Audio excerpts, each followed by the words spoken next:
Podemos, un parti qui existe depuis quoi? Un an et demi. Qu'est-ce que ça vous inspire, Thomas Guénolé? Comment ils ont réussi à faire ce que nous, on est incapable de faire en France? Les commentaires et analyses qui s'accumulent autour de Podemos m'agacent profondément. Pourquoi? Tellement ils sont à côté de la plaque. Parce qu'on est dans le fantasme, soit on est dans le fantasme, soit on est dans le manque de sérieux dans le travail d'analyse et de documentation, je pense aux journalistes, soit on est dans l'arnaque parce qu'on sait que ce qu'on dit n'est pas vrai, à savoir de présenter ce mouvement comme étant un mouvement citoyen par émergence spontanée, qui serait sorti comme ça, citoyen. Ce n'est pas vrai. C'est le mouvement des indignés qui s'est... Ce n'est pas vrai. Concrètement, et moi, ça me va très bien, j'ai absolument aucun problème avec ça, je vais être parfaitement clair là-dessus.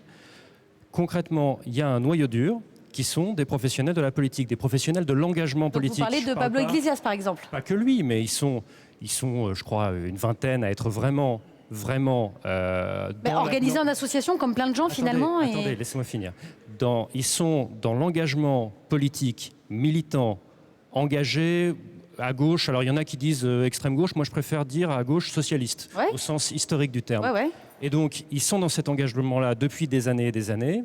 Et donc croire qu'il y aurait une espèce de mouvement citoyen qui peut exister comme ça, hop, ça tombe, on a trouvé ça sous le sabot d'un cheval. Non, c'est l'huile de coude, c'est des années de travail. Et donc ce qui s'est passé en réalité avec Podemos, ça n'est pas... Ah bah, d'un seul coup, l'émergence... Des gens ordinaires se sont organisés, etc. Ça n'est pas vrai.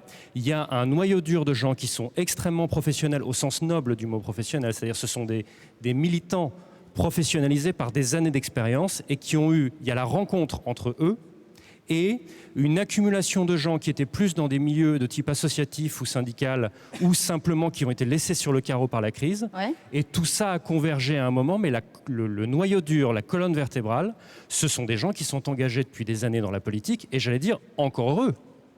Encore heureux que ce ne soit pas juste un truc qui est lancé comme ça n'importe comment, c'est quelque chose d'organisé. Et si d'ailleurs ça n'était pas organisé par des gens qui savent ce qu'ils font... Ça n'aurait pas marché? Je pense que ça ne pourrait pas marcher parce que c'est un boulot à plein temps. Olivier Besancenot même remarque pour Syriza, qui est présenté comme un mouvement citoyen. Pardon, mais fondamentalement c'est une coalition de partis politiques, la Syriza. Ce qui n'est pas la même chose d'ailleurs que Podemos, alors qu'on passe longtemps à la confondre. Donc il y a un certain nombre de personnes qui font des commentaires et des analyses sur Podemos et sur la Syriza qui manifestement ne se sont pas documentées du tout avant de parler. Donc c'est pour ça que je suis agacé sous l'angle de l'analyse.